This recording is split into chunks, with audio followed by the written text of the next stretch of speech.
61. A árvore falava com pedra, pedra fala com água. Janeiro até fevereiro de 1817. Quando Mr. Norrell destruiu o livro de Strange, a opinião pública inglesa voltou-se imensamente contra ele, totalmente a favor de Strange. Fizeram-se comparações públicas e privadas entre os dois magos. Enquanto Strange era franco, corajoso e enérgico, o sigilo parecia ser o princípio e o fim do caráter de Mr. Norrell. Tampouco se esqueceu de que, enquanto Strange estivera na Península Ibérica a serviço da nação, Norrell comprara todos os livros de magia da biblioteca do Duque de Roxburgh, para que ninguém os lesse. Mas em meados de janeiro, os jornais publicaram notícias sobre a loucura de Strange, descrições da Torre Negra e conjecturas sobre a magia que o retinha lá. Um inglês chamado Lister estivera em Mestre, na costa italiana, no dia em que Strange saíra de Veneza para Pádua. Mr. Lister testemunhara a passagem do Pilar da Escuridão sobre o mar e enviara um relato à Inglaterra. 3 semanas mais tarde apareceram notícias em vários jornais londrinos de que o Pilar deslizava silenciosamente na superfície das águas. No espaço de breves meses, Strange tornou-se um símbolo de horror para seus contemporâneos, uma criatura amaldiçoada com nada de humano. Mas a repentina queda em desgraça de Strange fez pouco para beneficiar Mr. Norrell. Ele não recebeu novas incumbências do governo e, pior ainda, incumbências de outras fontes foram canceladas. No início de janeiro, o deão da Catedral St. Paul indagou se Mr. Norrell teria como descobrir o local de sepultamento de uma jovem. O irmão da moça queria erigir um novo monumento para todos os membros da família. Isso acarretava necessariamente remover o caixão da jovem, mas o deão e o cabido ficaram desconcertados em extremo ao descobrirem que o local do sepultamento fora escrito de forma incorreta, e agora não sabiam onde ela estava sepultada. Mr. Norrell garantiu-lhe que encontrá-la seria a coisa mais fácil do mundo, assim que o deão lhes informasse o nome da jovem e outros detalhes, ele faria a magia. O deão, porém, não enviou o nome a Mr. Norrell. Em vez disso, remeteu uma carta escrita de modo bastante canhestro, na qual apresentava várias escusas complexas e declarava que recentemente ficara chocado com a inadequação do emprego de magos por parte de clérigos. Lascelles e Norrell convieram em que a situação era preocupante. Será difícil sustentar a restauração da magia inglesa se nenhuma nova magia vier a ser feita, disse Lascelles. Numa crise como esta, é impreterível que sem cessar levemos a público seu nome e suas realizações. Lascelles escreveu artigos para os jornais e criticou Strange em todos os periódicos de magia. Aproveitou o ensejo para também reavaliar a magia feita por Mr. Norrell nos últimos 10 anos e sugeriu melhorias. Concluiu que ele e Mr. Norrell deveriam ir a Brighton, no sul, para averiguar a muralha de encantamentos que Mr. Norrell e Jonathan Strange haviam lançado em torno da costa da Grã-Bretanha. Ela ocupara a maior parte do tempo de Mr. Norrell nos últimos 2 anos e custara ao governo uma enorme soma de dinheiro. Assim, num dia especialmente glacial e ventoso de fevereiro, os dois, lado a lado, contemplavam a vasta e monótona extensão de mar cinzento à sua frente. É invisível, disse Lascelles. Sim, invisível, concordou Mr. Norrell com impaciência. Mas nem por isso menos eficiente. Protegerá os paredões rochosos contra a erosão, as moradias contra as tempestades. Os animais de criação não serão arrastados pelas águas e emborcará qualquer inimigo da Grã-Bretanha que aqui tente desembarcar. Mas o senhor não poderia ter colocado faróis a intervalos regulares para lembrar as pessoas da presença da muralha mágica? Chamas ardentes que pairassem misteriosamente na superfície da água? Pilares formados com água do mar? Algo assim? Ah! Exclamou Mr. Norrell, Sem dúvida. Eu poderia ter criado essas ilusões mágicas que o senhor menciona. Não são nem um pouco difíceis, mas deve entender que seriam meramente ornamentais. Não fortaleceriam de forma alguma a magia, não teriam efeito prático. O efeito delas, replicou Lascelles ríspido, seria atuar como um lembrete constante das obras do grande Mr. Norrell a todos que as contemplassem.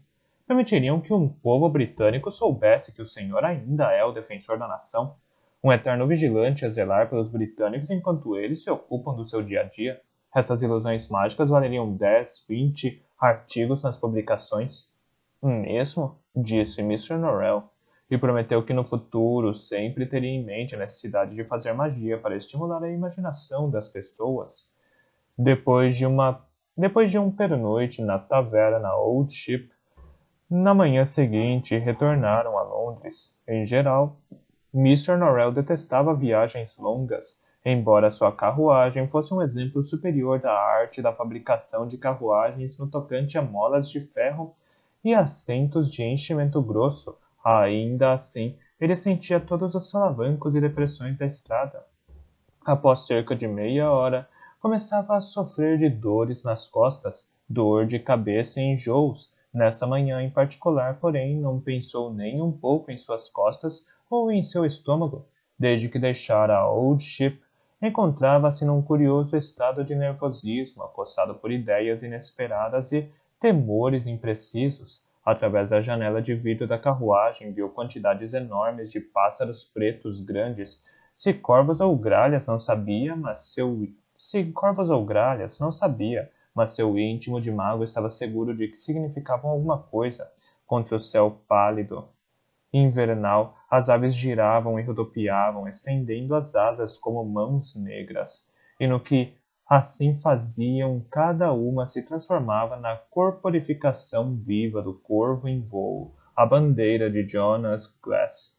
Mr. Norrell perguntou se Lascelles achava que havia um maior número de aves do que o habitual, mas Lascelles respondeu que não sabia. Depois das aves, a próxima coisa a assediar a imaginação de Mr. Norrell foram as extensas poças d'água espalhadas densamente por todos os campos.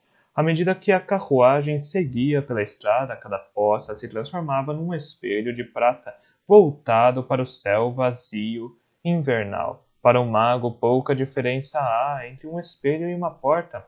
A Inglaterra parecia se diluir diante de seus olhos. Era como se pudesse atravessar qualquer um dos espelhos-portas e dar consigo em outros mundos que no passado faziam fronteira com a Inglaterra. Pior ainda, começava a pensar que outras pessoas poderiam fazê-lo. A paisagem de Sussex começara a parecer perturbadoramente semelhante à Inglaterra, descrita na antiga balada. Esta terra é rasa em demasia, está pintada no céu, e treme como a chuva que o vento arrepia, quando o rei corvo por ela passa. 155ª nota. Pela primeira vez na vida, Mr. Norrell começou a sentir que talvez houvesse magia em excesso na Inglaterra. Quando chegaram à Praça Hanover, Mr. Norrell e Lascelles foram imediatamente para a biblioteca.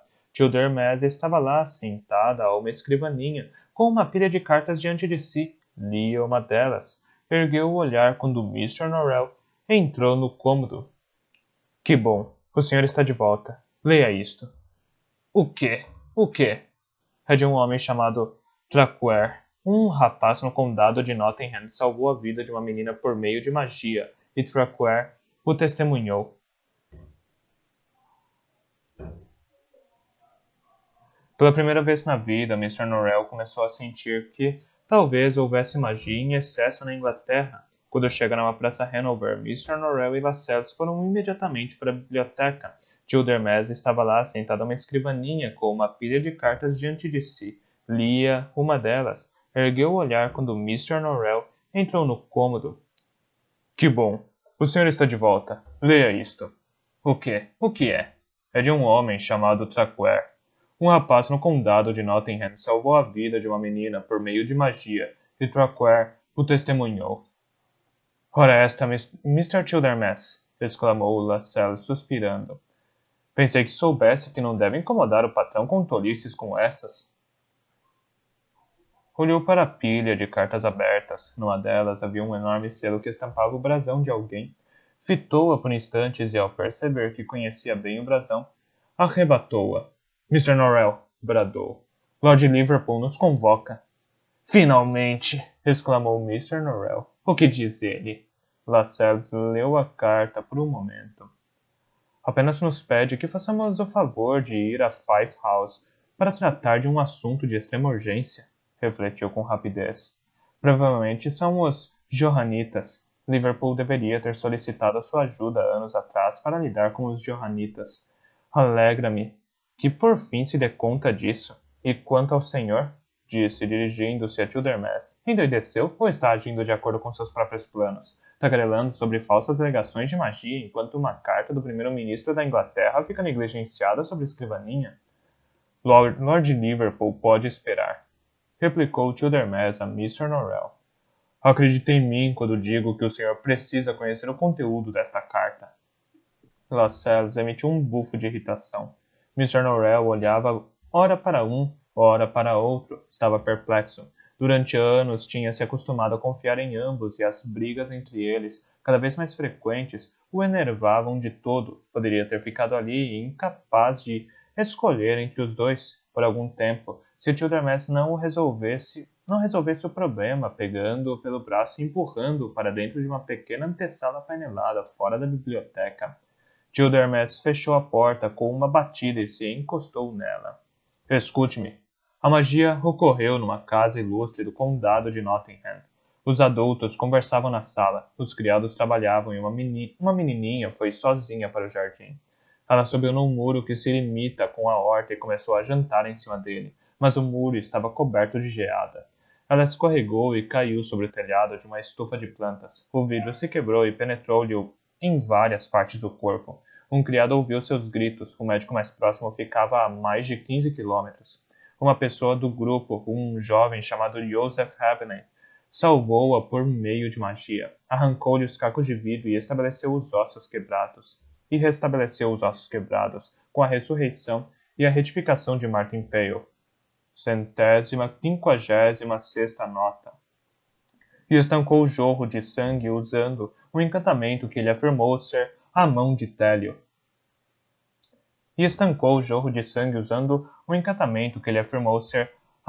Télio. Centésima quinquagésima sétima nota. Ridículo, afirmou Mr. Norrell. Mão de Taylor perdeu-se há centenas de anos e a restauração e retificação de pelo é um procedimento deveras difícil. Esse rapaz teria de ter estudado por anos a fio. Eu sei. Sim, eu sei. E ele admite que jamais estudou. Mal conhecia o nome dos encantamentos, quanto mais sua execução. Contudo, Traquair disse que ele realizou os encantamentos fluentemente e sem hesitação. Traquair e outras pessoas presentes falaram com ele e lhe perguntaram o que estava fazendo, porque o pai da menina ficou muito assustado ao ver Havenham fazer magia com ela, mas tanto quanto podem dizer,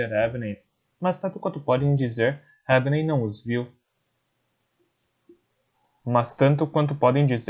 Havenham não os ouviu. Quando terminou, era como um homem saindo de um sonho. Tudo o que disse foi: árvore fala com pedra, pedra fala com água. Parecia crer que as árvores e o céu lhe disseram o que fazer. Baboseira mística. Talvez, mas não penso assim.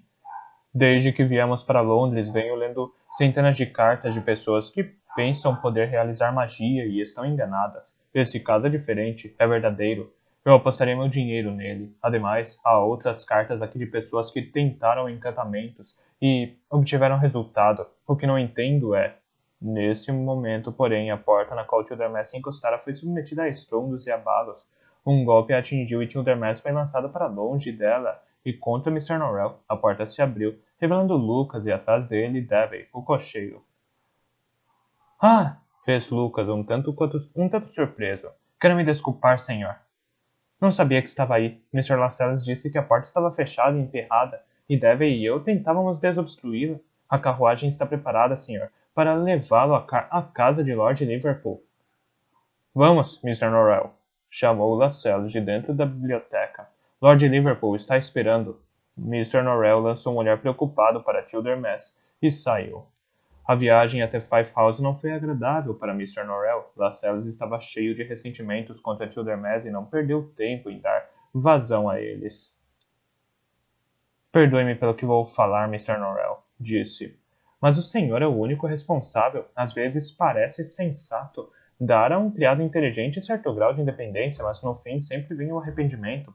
Aquele patife tornou-se de tal forma insolente que não mais se importa em contradizer o senhor ou insultar seus amigos. Meu pai castigava homens por menos, por muito menos, garanto-lhe. E eu gostaria, como gostaria de...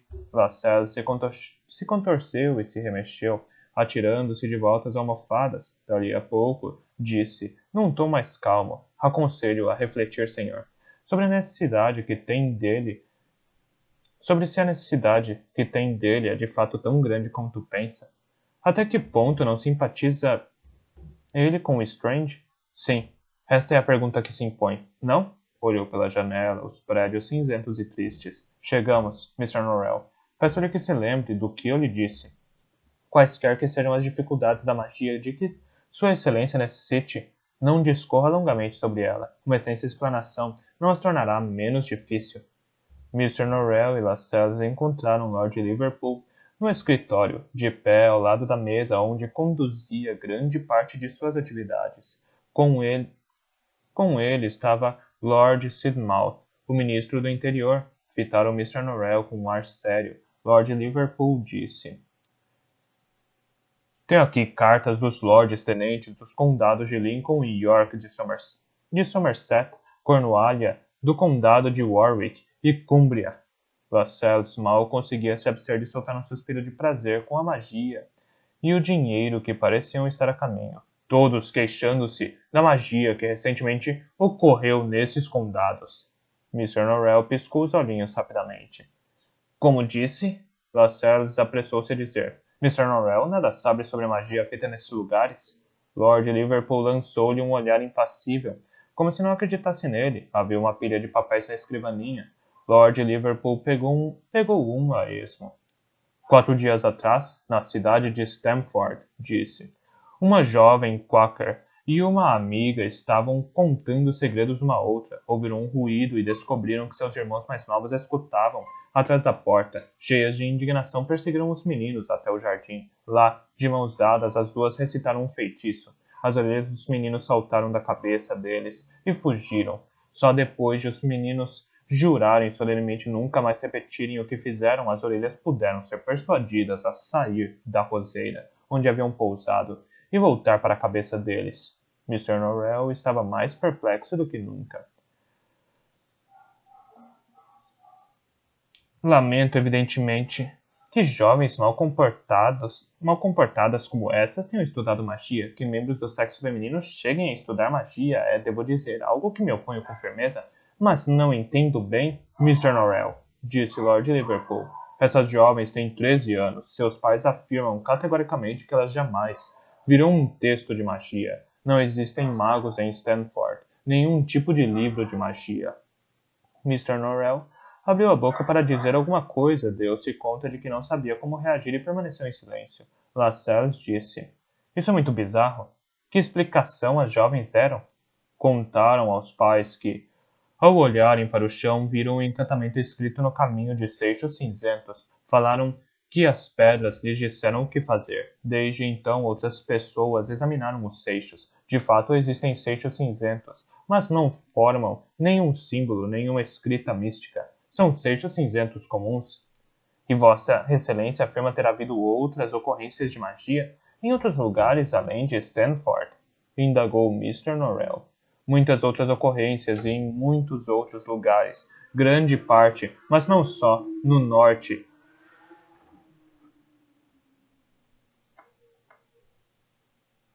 Muitas outras ocorrências em muitos outros lugares, grande parte, mas não só no norte, e quase todas nas 2 últimas semanas. 17 estradas encantadas se abriram no condado de York. Claro que essas estradas existem desde o reino do Rei Corvo, mas fazia séculos que não levavam a parte alguma e os moradores dessas regiões deixaram que o mato tomasse conta delas. Agora, de repente, voltaram a ser transitáveis. O mato desapareceu e os moradores afirmam poder ver estranhos destinos no fim delas, lugares que ninguém jamais viu antes. E alguém... Mr. Norrell se interrompeu, passando a língua pelos lábios. E alguém seguiu pelas estradas? Ainda não, respondeu Lord Liverpool. Mas talvez seja só uma questão de tempo. Lord Sidmouth estava impaciente para falar. Isso é o pior de tudo, afirmou ele com veemência. Mr. Norrell, uma coisa é transformar a Espanha por meio de magia, mas estamos na Inglaterra. De uma hora para outra abrimos fronteiras com lugares de que ninguém conhece, lugares de que ninguém ouviu falar. Mal posso descrever meus sentimentos neste momento crítico. Não é o de traição exatamente, creio, nem mesmo existir um nome para o que o senhor fez. Mas não fui eu quem fez, explicou Mr. Norrell em tom de desespero. Por que faria? Detesto estradas encantadas. Declarei isso em várias ocasiões. Dirigiu-se a Lord Liverpool. Apela à memória de Vossa Excelência. Alguma vez lhe dei motivo para supor que aprovo os seres mágicos ou a magia deles? Não os critiquei e condenei sempre? Essa foi a primeira coisa dita por Mr. Norrell, que pareceu de alguma forma brindar o primeiro-ministro. Ele abaixou de leve a cabeça. Mas se não foi obra sua, de quem, então? A pergunta pareceu tocar em um ponto particularmente vulnerável no íntimo de Mr. Norrell. Ele permaneceu imóvel, olhos fixos, a abrir e fechar a boca, incapaz de responder. Lascelles, entretanto, estava no mais absoluto controle de si mesmo. Não fazia a menor ideia de quem fizera a magia. Tampouco se importava, mas sabia exatamente que resposta serviria melhor ao seu interesse e ao de Mr. Norrell. Sinceramente, surpreende-me que Vossa Excelência tenha sentido necessidade de dirigir a nós essa pergunta, disse calmamente. De certa, a crueldade da magia revela seu autor, é Strange. Strange? Exclamou Lord Liverpool, pestanejando. Mas Strange está em Veneza? Mr. Norrell crê que Strange deixou de ser senhor de seus próprios desejos, disse Lascelles. Ele realizou toda espécie de magias cruéis, pactuou com criaturas mágicas da Grã-Bretanha, do cristianismo, da própria humanidade. Essa calamidade pode ser algum tipo de experimento fracassado dele, ou algo que ele tenha feito de forma proposital. Creio ser apenas justo lembrar Vossa Excelência de que Mr. Norrell alertou o governo em inúmeras ocasiões para o grande perigo que as pesquisas de Strange passaram a representar para a nação. Nós enviamos a Vossa Excelência mensagens urgentes, mas não obtivemos resposta. Felizmente para todos nós, Mr. Norrell continua o que sempre foi, firme, resoluto e vigilante. Ao falar, Lascelles olhou para Mr. Norrell, que no momento era a própria imagem do desalento, da derrota e da impotência. Lord Liverpool dirigiu-se a Mr. Norrell. É o que o senhor também pensa? Mr. Norrell estava absorto em pensamentos, a murmurar. Foi obra minha. Embora falasse consigo mesmo, fazia alto bastante para todos na sala ouvirem. Lascelles arregalou os olhos, mas logo recobrou o controle. É natural que o senhor sinta-se assim agora, apressou-se a dizer, mas em breve perceberá que nada estava mais longe da verdade. Quando ensinou magia a Strange, não podia saber que acabaria assim. Ninguém poderia. Lord Liverpool aparentou estar deveras irritado ante essa tentativa de colocar Mr. Norrell no papel de vítima. Durante anos e anos, Mr. Norrell firmara-se como o principal mago da Inglaterra. E se magia fora feita na Inglaterra, então Lord Liverpool o considerava, no mínimo, em parte responsável. Pergunto-lhe mais uma vez, Mr. Norrell. Por favor, responda-me claramente. O senhor pensa que isso foi feito por Strange? Mr. Norrell olhou para um cavalheiro, depois para o outro. Sim, respondeu com voz assustada. Lord Liverpool fitou longa e firmemente a seguir, disse. O assunto não termina aqui, Mr. Norrell. Mas seja obra de Strange ou não, uma coisa é evidente. A Grã-Bretanha já tem um rei louco. Um mago louco seria ir além dos limites. O senhor, reiteradas vezes, nos solicitou missões. Pois bem, eis uma agora. Impeça seu discípulo de voltar para a Inglaterra. Mas, começou Mr. Norrell, depois percebeu o olhar de advertência de Lascelles e se calou. Mr. Norrell e Lascelles voltaram à Praça Hanover. Mr. Norrell dirigiu-se sem demora à biblioteca. Childermas trabalhava à escrivaninha como antes. Ande! Bradou Mr. Norrell. Preciso de um encantamento que não dê resultados.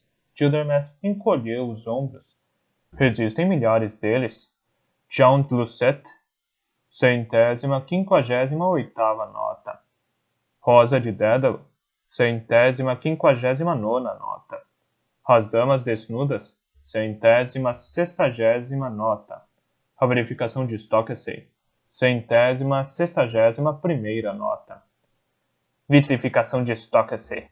Sim, tem uma descrição deste.